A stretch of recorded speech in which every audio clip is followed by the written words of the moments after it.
Gracias por acompañarnos una vez más.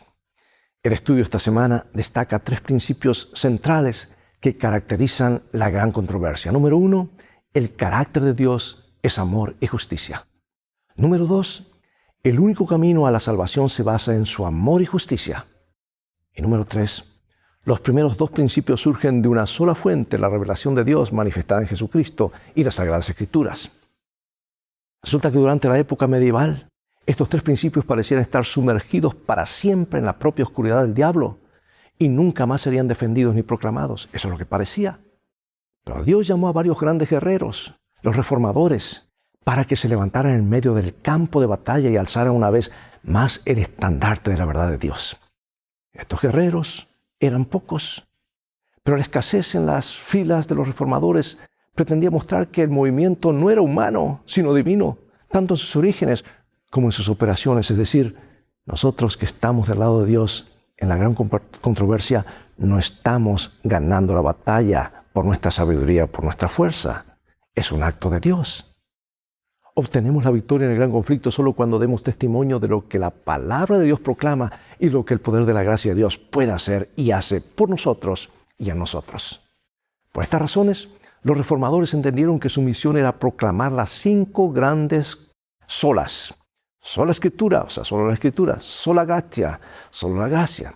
Sola Fide, o sea, solo la fe. Solus, o solo Cristo, solamente Jesús. Soli Deo Gloria, solo la gloria para Dios. Los grandes solos. Ve por tu Biblia, en un momento más regresaré.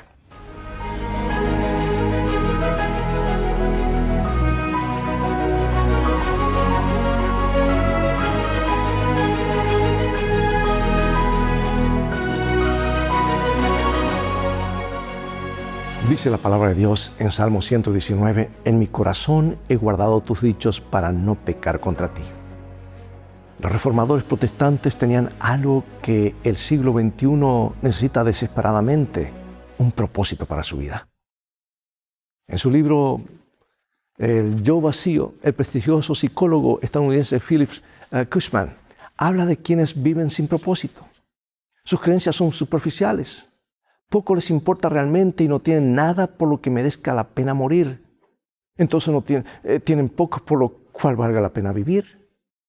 Pero los hombres y las mujeres y los niños de la Reforma protestante eran radicalmente diferentes. Tenían un propósito permanente por el que valía la pena vivir. Lo que creían era importante y no estaban dispuestos a comprometer su integridad. Sus creencias fundamentales formaban parte inseparable de ellos. Por eso negar estas creencias era negar su propia identidad. Ante la muerte misma tenían paz interior.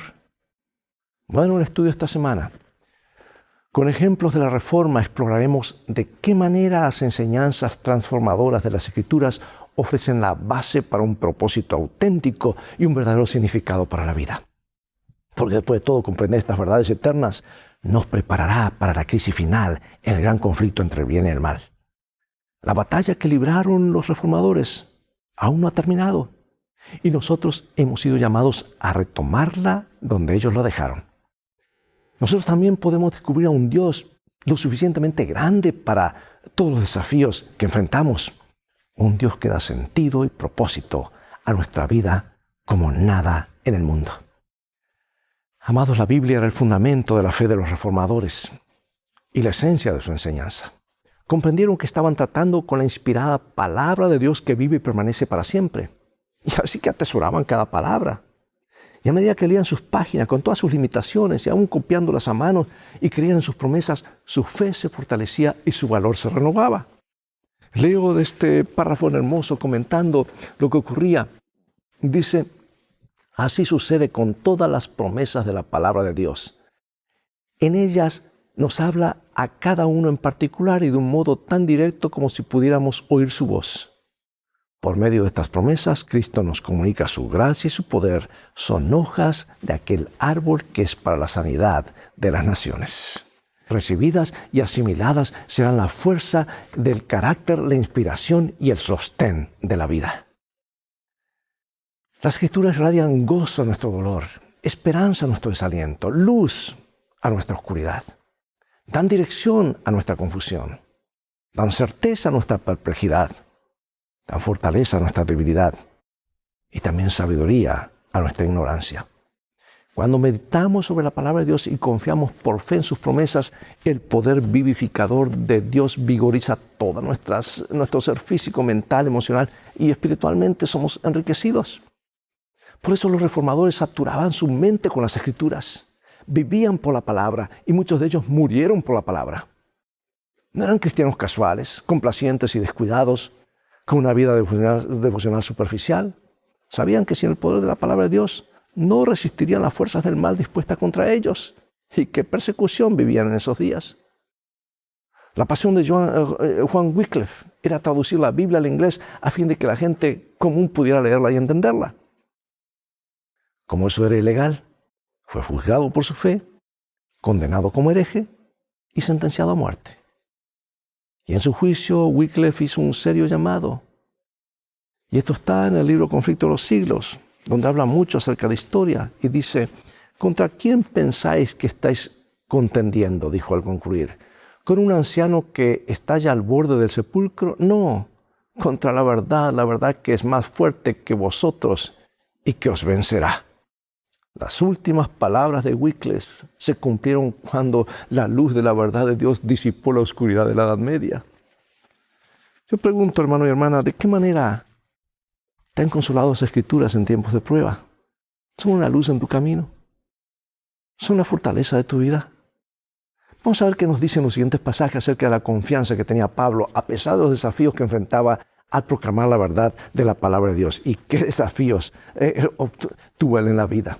Dice así, por lo cual, teniendo nosotros este ministerio según la misericordia que hemos recibido, no desmayamos.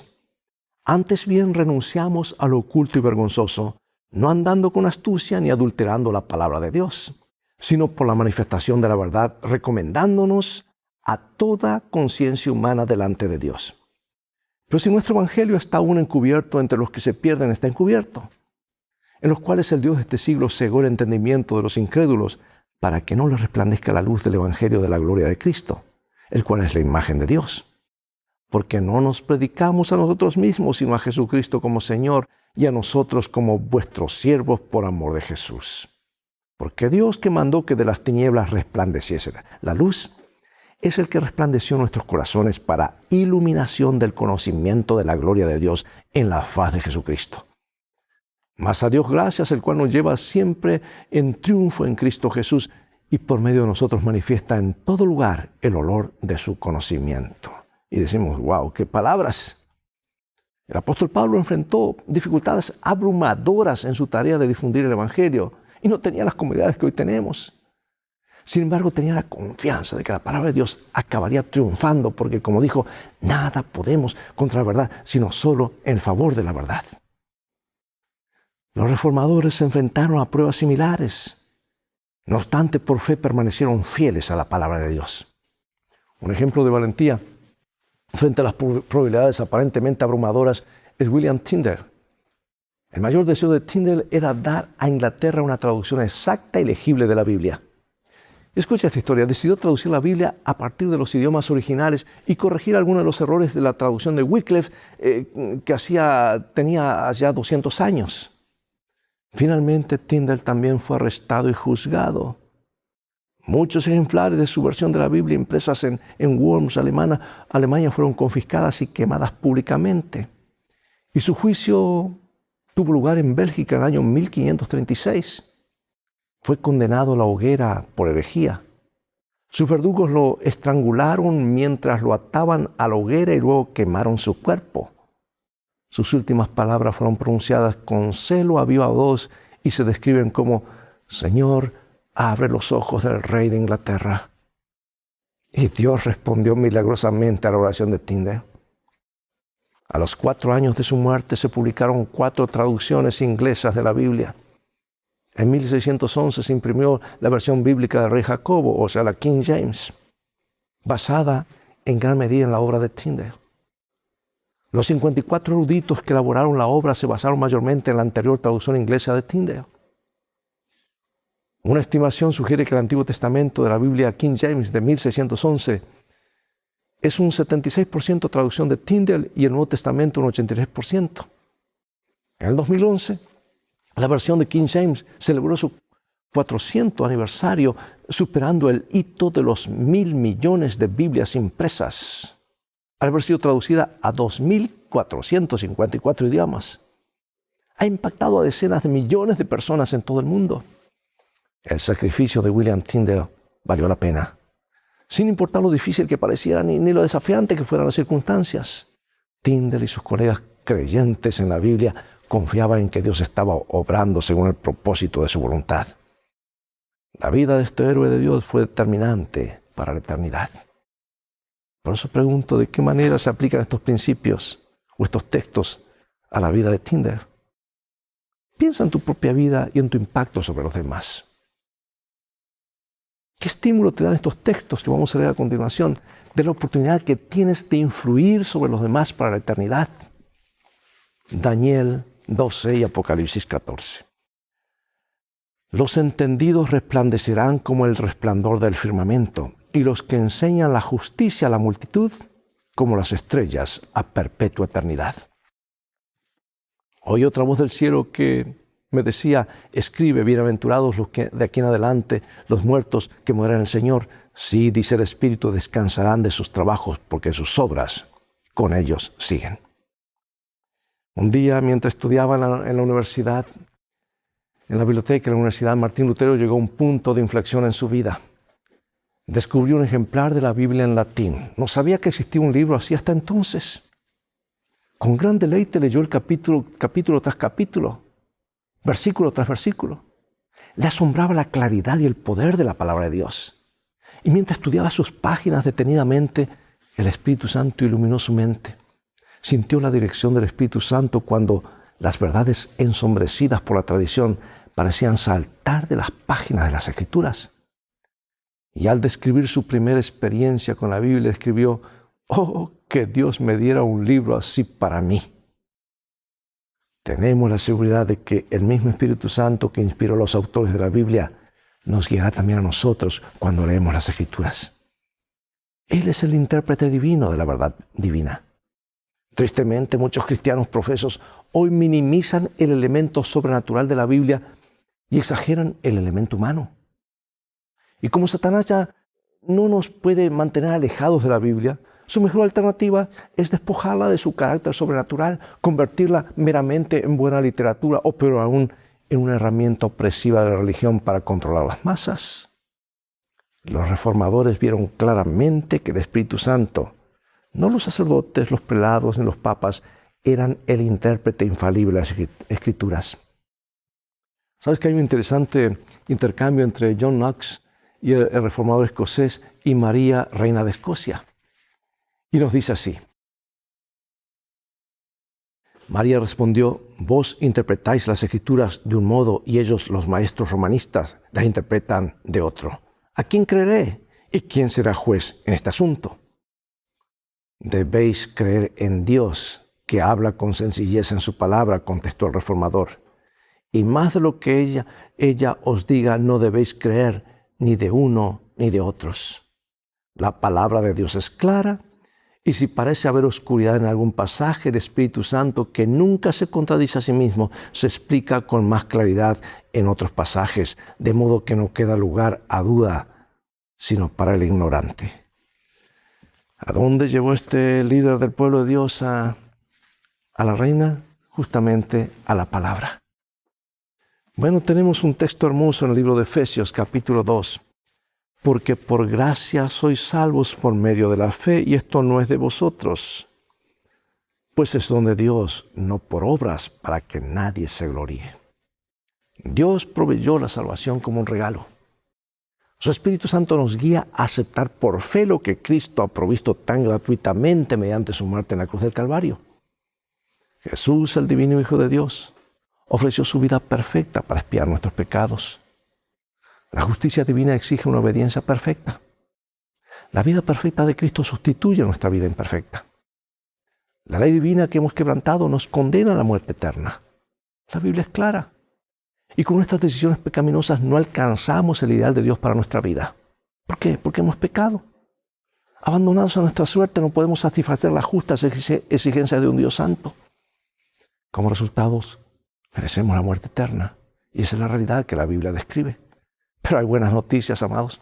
El apóstol Pablo nos asegura, porque la paga del pecado es muerte, pero el don gratuito de Dios es vida eterna en Cristo Jesús, Señor nuestro. Romanos 6:23. Es un don inmerecido. Porque si fuese por obras, nos la ganaríamos. Y si hay una verdad que brilla en el Evangelio es que no podemos ganarnos la salvación.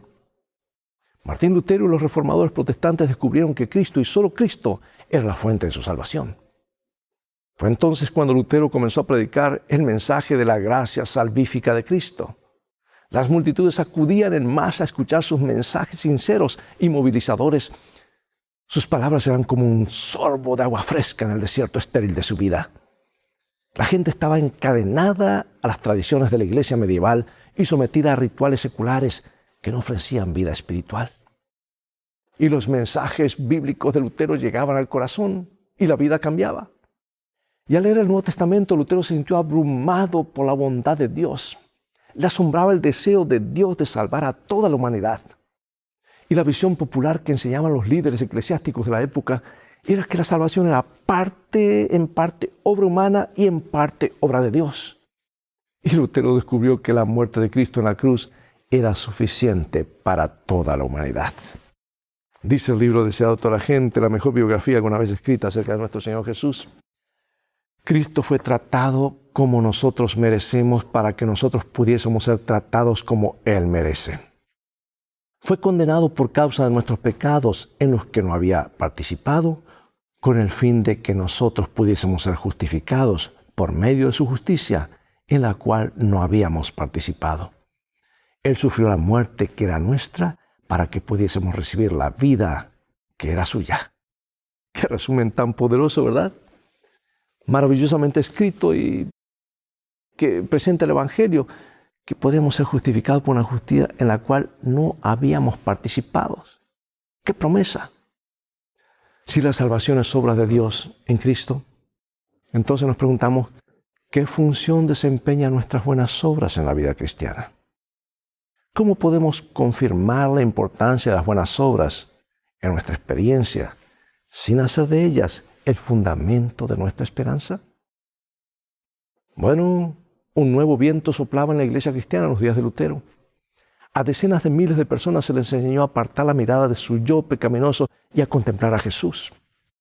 Indudablemente, estas personas, al mirarse a sí mismas y comprobar cómo eran, solo veían cosas que las desanimaban. ¿Qué creyente no tiene la misma experiencia actualmente? Por eso tenemos que mirar a Jesús, amigo y amiga. La gracia de Dios nos cambia. Cierto día, Juan Wesley asistió a una reunión, moraba en Londres. Wesley quedó asombrado mientras escuchaba la lectura de la introducción de Lutero a los romanos. Por primera vez en su vida empezó a entender el Evangelio. Algo se conmovió en su interior y se sintió extrañamente atraído por ese Cristo que había dado su vida por él. Él exclamó, sentí que confiaba en Cristo, solo en Cristo para la salvación, y tuve la seguridad de que Él había quitado mis pecados, aun los míos, y me había salvado de la ley del pecado y de la muerte. Sí, amados, los reformadores estudiaban sistemáticamente la palabra para descubrir más verdades y no tenían las facilidades que hoy tenemos. No contentos con el status quo ni con la experiencia religiosa rígida, con poco o ningún crecimiento, anhelaban constantemente conocer mejor a Cristo. Y muchos cristianos de la Edad Media que creían en la Biblia pagaron un precio muy alto por su determinación. Fueron torturados, encarcelados, exiliados y ejecutados. Confiscaban sus propiedades, quemaban sus casas, asolaban sus tierras y perseguían a sus familias. Cuando los expulsaban de sus hogares, buscaban una ciudad cuyo arquitecto y constructor es Dios. Cuando los torturaban, bendecían a sus torturadores, y cuando languidecían en oscuras y húmedas mazmorras, reclamaban las promesas de Dios de un mañana mejor. Aunque su cuerpo estaba confinado, eran libres en Cristo, libres en las verdades de su palabra, libres en la esperanza de su pronto regreso. Pregunto al mirarte a ti mismo, ¿qué esperanza de salvación tienes? Y ahora, para concluir, pensemos en las 5 solas de los reformadores protestantes que mencionamos al principio. ¿Qué importancia tienen para tu vida? ¿Qué relevancia tienen también para las religiones y culturas que te rodean? ¿Qué contribuciones podrían hacer las 5 solas a la comunidad en la que vives? Solo Cristo, solo fe, solo gracia, etc.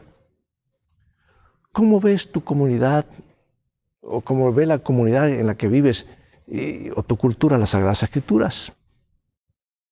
¿De qué manera dirías que defender la Escritura en tu contexto religioso espiritual particular es parte de la gran controversia? Sí, los reformadores vivieron su mundo, hoy nos toca vivir en este mundo, en nuestro vecindario.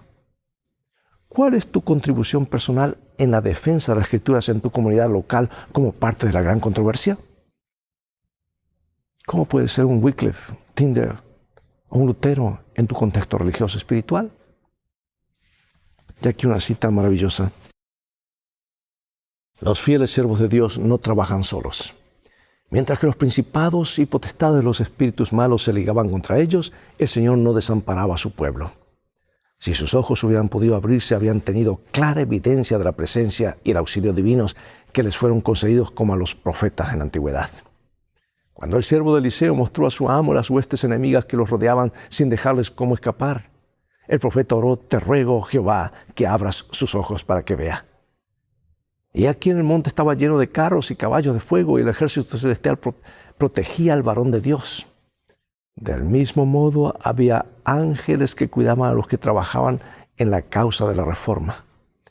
Cuando enemigos poderosos se unían para destruir la fe reformada y millares de espadas parecían desenvainarse para combatirla, Lutero escribió: Satanás manifiesta su ira, conspiran pontífices impíos y nos amenaza la guerra. Exhortad al pueblo a que luche con fervor ante el trono de Dios en fe y ruegos, para que nuestros adversarios vencidos por el Espíritu de Dios se vean obligados a ser pacíficos. Nuestra más ingente necesidad, la primera cosa que debemos hacer es orar. Hacer saber al pueblo que en esta hora él mismo se haya expuesto al filo de la espada y a la ira del diablo. Haced que ore.